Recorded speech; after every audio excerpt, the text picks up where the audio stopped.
আউযুবিল্লাহি মিনাশ শাইতানির রাজিম বিসমিল্লাহির রহমানির রহিম। সম্মানিত দর্শক শ্রোতা, আসসালামু আলাইকুম। আশা করি আল্লাহর ইচ্ছায় আপনারা সবাই ভালো আছেন। আলহামদুলিল্লাহ, আমিও ভালো আছি। আমি মোহাম্মদ জুয়েল মোল্লা, আমার ইউটিউব চ্যানেলের পক্ষ থেকে আপনাদের সবাইকে জানাই আন্তরিক শুভেচ্ছা, অভিনন্দন। আজ আমি আপনাদের সামনে একটা অত্যন্ত মূল্যবান এবং গুরুত্বপূর্ণ আলোচনা নিয়ে উপস্থিত হয়েছি। আজকের আলোচনা বাংলাদেশে বর্তমান চলমান পরিস্থিতি নিয়ে পশ্চিমবাংলার মুখ্যমন্ত্রী মমতা বন্দ্যোপাধ্যায় এবং উনার ভাতিজা অভিষেক বন্দ্যোপাধ্যায় ওনারা যে বিবৃতি দিয়েছেন এইটা নিয়ে। আমি পশ্চিমবাংলার মুখ্যমন্ত্রী মমতা বন্দ্যোপাধ্যায়ের প্রতি সম্মান রেখেই বলছি, উনি বাংলাদেশ পরিস্থিতি নিয়ে যে বক্তব্য দিয়েছেন, উনি এবং ওনার ভাতিজা ওনারা বলেছেন বাংলাদেশের পরিস্থিতি নিয়ে ওনারা খুব উদ্বিগ্ন এবং বাংলাদেশে বর্তমান যেটা চলছে এটা খুবই নিন্দাজনক। তারপর বলেছেন যে বাংলাদেশ একটা আলাদা রাষ্ট্র, এ নিয়ে আমরা কিছু বলতে চাই না, এটা কেন্দ্র সরকারের বিষয়। কেন্দ্র সরকারকে জনগণ ম্যান্ডেট দিয়েছে, তারা যে সিদ্ধান্ত নেবে আমরা তার বাইরে নয়, আমরাও এটা একমত। আমি পশ্চিমবাংলার মুখ্যমন্ত্রীকে অনুরোধ করব, আপনি আপনার বক্তব্যের মধ্য থেকে আর একটা কথা আপনি বলেছেন বাংলাদেশ একটা আলাদা রাষ্ট্র, এই রাষ্ট্রের বিষয় কেন্দ্র সরকারের, তারা যে সিদ্ধান্ত নেবে আমি ওই সিদ্ধান্তে একমত। আপনাদের দেশে কেন্দ্রের সরকার যেই আসুক, এর আগে যে মনমোহন সিং ছিলেন, তার আগে যত শাসক ছিলেন, ওনারা তো বাংলাদেশে ওনাদের সম্পর্ক ছিল বাংলাদেশের সঙ্গে নয়, ওনাদের বন্ধুত্ব ছিল বাংলাদেশের সঙ্গে নয়, একটা পরিবারের সঙ্গে। ওনারা চান সবসময় কেন্দ্রের শাসক যেই আসুক, তারা চায় বাংলাদেশে সারা জীবন একটা দল ক্ষমতায় থাকুক। বাংলাদেশের জনগণের প্রতি বিন্দুমাত্র রেসপেক্ট তাদের নাই। বাংলাদেশের জনগণের প্রতি সেই রেসপেক্ট যদি থাকতো, শ্রদ্ধা ভালোবাসা যদি থাকতো, তাহলে তো তাদের নীতিটা এরকম হতো যে সে দেশের জনগণ ভোট দিয়ে যাকে নির্বাচিত করবে আমরা তার সঙ্গে মিলেমিশে কাজ করব, সেই সরকারের সঙ্গে আমরা মিলেমিশে কাজ করব। কিন্তু আপনাদের কেন্দ্র সরকারের নীতিটা তো এমন না। তারা চায় বারবার শেখ মুজিবের মেয়ে শেখ হাসিনা সরকারকে এই দেশের রাষ্ট্র ক্ষমতায় দেখতে। কারণ শেখ হাসিনা এই দেশের রাষ্ট্র ক্ষমতায় থাকলে তাদের খুব সুবিধা হয়। আপনি কি এই বিষয়ে তাদের সঙ্গে একমত কি না? কেন্দ্রের সঙ্গে প্লিজ একটু দয়া করে জানাবেন। দীর্ঘ 16টা বছর ধরে এই মনমোহন সরকার এবং এই মোদি সরকার আমাদের দেশে একটা ফ্যাসিবাদকে টিকিয়ে রেখেছিল। প্রথমে শুরুটা হয়েছিল মনমোহন সরকারের থেকে, তখন আপনি ওই দেখানের মুখ্যমন্ত্রী ছিলেন। অবৈধভাবে বিনা ভোটে এই সরকারকে টিকিয়ে রাখা এবং বাংলাদেশের পাতানো অবৈধ নির্বাচনকে কেন্দ্রের সরকার বৈধতা দিয়েছিল, যা বিশ্বের কোনো দেশ বৈধতা দেয়নি। নির্লজ্জ বিহায়ের মতন আপনাদের কেন্দ্র সরকার শেখ হাসিনার ওই 14-18 অবৈধ নির্বাচনকে বৈধতা দিয়েছিল। আপনি কি এই ব্যাপারেও আপনাদের কেন্দ্রের সঙ্গে একমত? যেভাবে অন্যায়ভাবে আমাদের দেশের একটা ফ্যাসিবাদকে তারা টিকিয়ে রেখেছিল দীর্ঘ 16টা বছর, শেখ হাসিনার পিছনে যদি ভারত না থাকতো তাহলে শেখ হাসিনা অবৈধভাবে 16টা বছর তার টিকে থাকা সম্ভব হতো না। তা আপনাদের কেন্দ্রের সরকার যে ক্রাইমটা করেছে বাংলাদেশের জনগণের সঙ্গে, এটাও কি আপনি সমর্থন করেন কি না? এই অবৈধভাবে ফ্যাসিবাদকে টিকিয়ে রেখেছে 16টা বছর, এটাকেও সমর্থন করেন কি না? আবার আর এক মুখে বলছেন যে ওটা একটা আলাদা রাষ্ট্র, তাদের আভ্যন্তরীণ বিষয়। ফলে আপনি যদি আমাদের যে এটা আলাদা রাষ্ট্র আভ্যন্তরীণ বিষয় এইটাই যদি হবে, তাহলে তো আপনি আমাদের দেশে জনগণ যাকে ভোট দিয়ে নির্বাচিত করবে সেই সরকারের সঙ্গে মিলেমিশে কাজ করবেন, এইটাই থাকবে আপনার প্রত্যাশা। তাহলে এখানে তো একটু বিভ্রান্তিকর হয়ে যায় যে আপনি যদি কেন্দ্রে সরকার যা করবে এইটাকেই যদি সমর্থন জানান, তাহলে তো কেন্দ্রের সরকার ফ্যাসিবাদকে টিকিয়ে রেখেছিল, এইটাকেও সমর্থন জানাতে হবে। আবার এদিকে বলছেন বাংলাদেশ আলাদা রাষ্ট্র, তাদের আভ্যন্তরীণ বিষয়। আপনার কথা তো এখানে মেলে না, দয়া করে এটা একটু ক্লিয়ার করবেন। আর একটা বিষয়, যে আপনার নিন্দনীয় কাজ কোনটা, তার মধ্যে কি চিন্ময় কৃষ্ণকে গ্রেপ্তারের বিষয়টাও কি আছে কি না?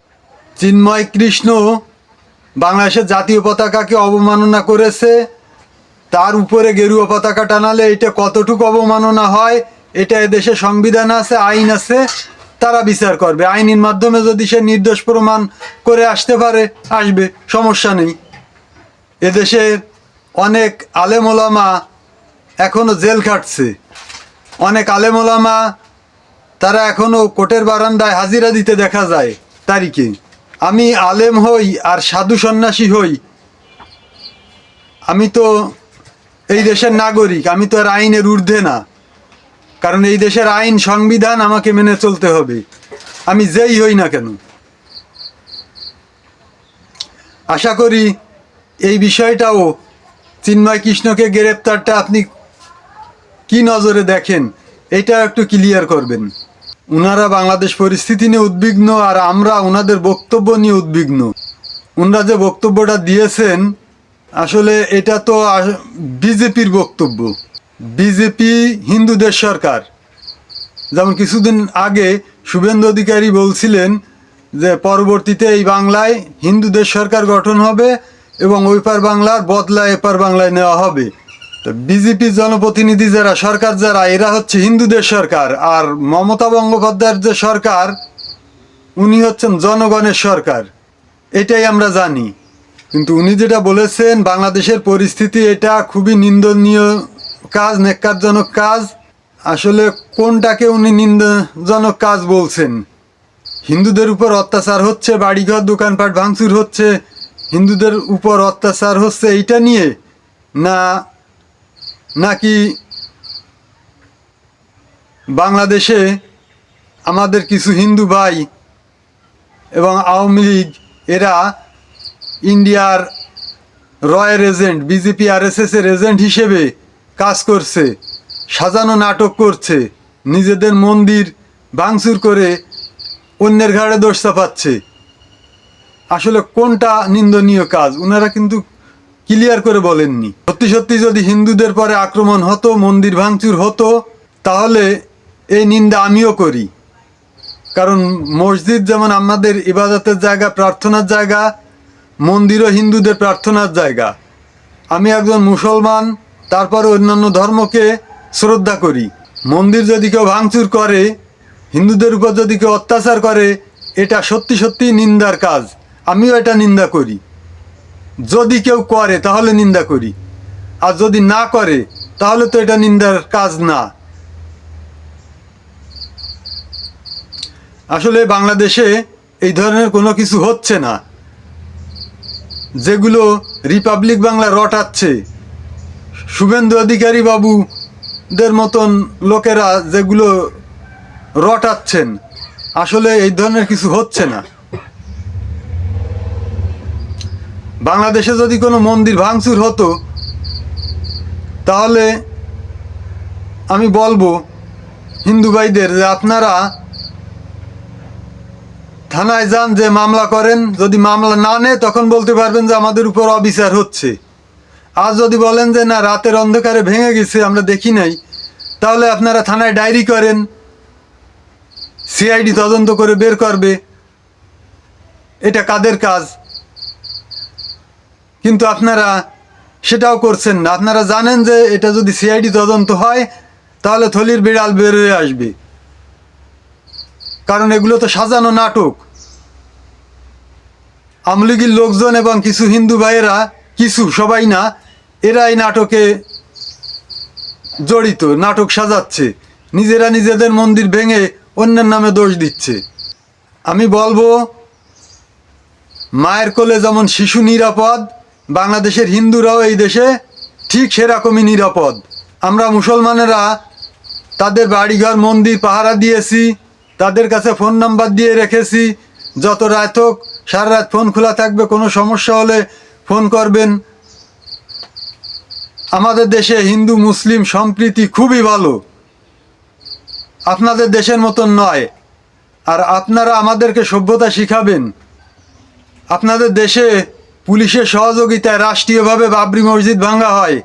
কিছুদিন আগে উত্তরপ্রদেশে একটা মসজিদে জরিপ কাজ করতেছে, পুলিশ মুসলমানরা বাধা দিলে তা গুলি করে কয়েকজনকে জায়গায় খুন করে। পুলিশ সঙ্গে সঙ্গে কেন গুলি করলো? তাহলে গুলির অর্ডার নিয়েই এসেছে। এই ধরনের নেক্কারজনক কাজ আমাদের এই বাংলায় হয় না।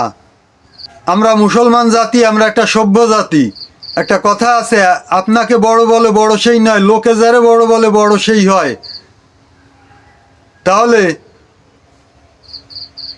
আপনারা সভ্য না আমরা সভ্য, এইটা বিচার করার জন্য আপনারা গুগলে সার্চ দেন, দিয়ে দেখেন আপনাদের দেশে যে রাষ্ট্রে 15% মুসলমান, সেখানে চাকরির ক্ষেত্রে মুসলমান চাকরি পাচ্ছে 1 থেকে 1.5%। যেখানে 22-23%, 25% মুসলমান যে রাজ্যে, সেই রাজ্যে মুসলমানদের চাকরি জরিপ করলে দেখা যায় 2%, 1.5% চাকরিজীবী মুসলমান। আর আমাদের দেশে 8% হিন্দু, তাদের পার্সেন্টেজ অনুযায়ী প্রায় দ্বিগুণ সরকারি চাকরি করছে। একটা জিনিস, আপনি পশ্চিমবাংলার মুখ্যমন্ত্রী, আপনি বারবার নির্বাচিত মুখ্যমন্ত্রী, আপনি তো অপরিপক্ক পলিটিশিয়ান নয়, অপরিপক্ক পলিটিশিয়ান নন আপনি, আপনি একজন বিজ্ঞ পরিপক্ক পলিটিশিয়ান।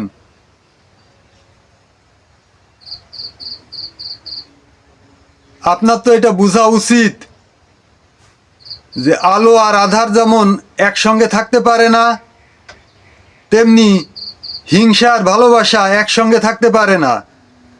আমরা যদি আমাদের দেশে হিন্দুদেরকে হিংসা করতাম, তাহলে কি তারা তাদের যে পার্সেন্টেজ 8%, তারা কি তাদের দ্বিগুণ সরকারি চাকরি করতে পারতো এই দেশে?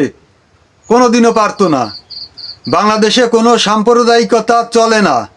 বাংলাদেশে কোনো ইন্ডিয়ার মতন হিন্দু মুসলমান রাজনীতি হয় না।